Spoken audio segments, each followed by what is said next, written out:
Welcome to current affairs. दोस्तों, recently USA ने एक बहुत ही इंपॉर्टेंट डॉक्यूमेंट रिलीज किया है, 2022 नेशनल सिक्योरिटी स्ट्रेटेजी। इस डॉक्यूमेंट में यूएस ने इंडिया को एलाई कहा, चाइना को कॉम्पिटिटर कहा और रशिया को थ्रेट कहा। यहाँ पर आप द प्रिंट का आर्टिकल देख सकते हैं। US calls India ally in national security strategy, terms China competitor and Russia threat. National security strategy में इंडिया को 8 बार मेंशन किया गया है। इतनी बार किसी भी कंट्री को मेंशन नहीं किया है इस डॉक्यूमेंट में, और पाकिस्तान के बारे में तो कुछ कहा ही नहीं है। इस पूरे डॉक्यूमेंट में आप देखोगे तो पाकिस्तान वर्ड आपको मिलेगा ही नहीं। तो दोस्तों, हम यहाँ पर काफी कुछ डिस्कस करेंगे, सो इस वीडियो को एंड तक जरूर देखिएगा। और आपने अभी तक हमारी चैनल को सब्सक्राइब नहीं किया है तो जरूर से सब्सक्राइब कर लीजिएगा, ताकि हमारे वीडियो की लेटेस्ट नोटिफिकेशन आप सभी को सबसे पहले मिल सके। जो ये नेशनल सिक्योरिटी स्ट्रेटेजी है, ये यूएस गवर्नमेंट के लिए एक ऑफिशियल व्यू पॉइंट है कि ये अपने हिसाब से पूरे वर्ल्ड के बारे में कैसा सोचते हैं, कौन सा कंट्री इनका पार्टनर है, कौन सा कंट्री कॉम्पिटिटर है, कौन सा कंट्री थ्रेट है। तो इस डॉक्यूमेंट में इंडिया के लिए एलाई वर्ड यूज किया है, ये बहुत ही खास वर्ड यूज किया है, और चाइना को कॉम्पिटिटर बताया है। तो यूएसए की कोशिश यही होगी कि चाइना के अगेंस्ट ये प्रॉपर डिप्लोमेटिक एलायंस बना पाए। कई देश, कई वेस्टर्न कंट्रीज एक प्रॉपर व्यू पॉइंट बना रहे हैं चाइना के बारे में, और ये इंडिया के लिए अच्छी खबर है। यूएसए का जो ये डॉक्यूमेंट है, उससे पता चलता है कि अब यूएसए ने शिफ्ट कर लिया है अफगानिस्तान, पाकिस्तान से। अब इनका मेन फोकस है इंडो पैसिफिक रीजन। यूएसए ने कॉन्स्टेंटली अब इंडो पैसिफिक पर फोकस किया है,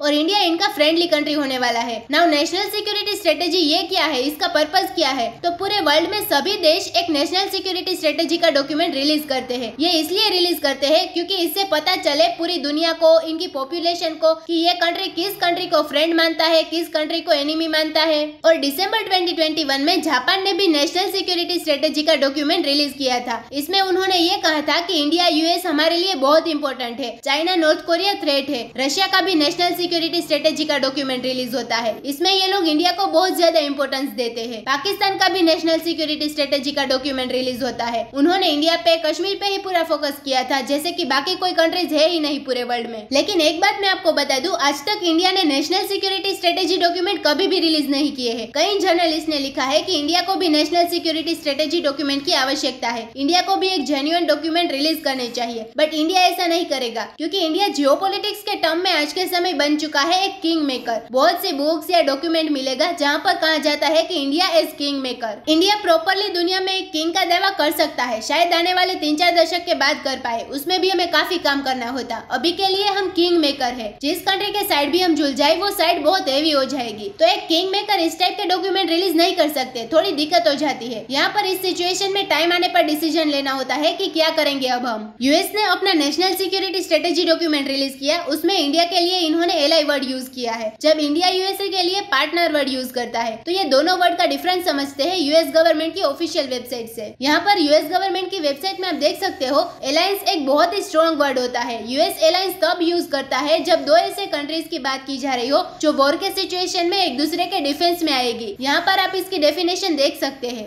और पार्टनरशिप की डेफिनेशन भी आप देख सकते हो। अगर यूएस कहता है कि ये देश हमारा पार्टनर है, तो ये इंपॉर्टेंट है, लेकिन पार्टनरशिप लेस फॉर्मल होती है कंपेयर टू अलायंस। यूएसए ने ये भी कहा है कि इंडिया बहुत ही इंपॉर्टेंट देश है, जिसके साथ हम डिफेंस के अंडर, वेरियस टेक्नोलॉजीज के अंडर हम काम करेंगे इंडिया के साथ। और इस डॉक्यूमेंट में साइबर सिक्योरिटी की भी बात करी गई है कि कैसे क्वाड कंट्रीज फोकस करेगी साइबर सिक्योरिटी पर। इंटेलिजेंस रिलेशंस जो हमारे एलाइज के साथ है, ये प्रूव किए जाएंगे। इंडिया बहुत ही क्रूशियल रोल प्ले करेगा क्वाड की साइबर सिक्योरिटी को, क्योंकि कल को अगर मान लो चाइना साइबर अटैक भी करे क्वाड कंट्रीज पर, तो उसका डिफेंस ऑलरेडी तैयार किया जा रहा है। और इस डॉक्यूमेंट में लिखा गया है कि हम उस टेम्पटेशन से बचेंगे कि दुनिया को हम स्ट्रेटेजिक कंपटीशन के रूप में देखें। हम सभी कंट्रीज से उनकी ओन टर्म्स के हिसाब से बात करेंगे। तो ये इंडिया के लिए भी मैसेज है कि जो इंडिया रशिया के रिलेशन है, उसको लेकर ऐसा नहीं है कि हम सारा रिलेशन खराब कर देंगे। हम इंडिया की जो उनकी टर्म्स है, उस हिसाब से हम इंडिया से एंगेज करेंगे। तो इस डॉक्यूमेंट में जिस तरीके से इंडिया का मेंशन किया है बहुत बार, ये इंडिया यूएस रिलेशन के लिए काफी एनकरेजिंग है।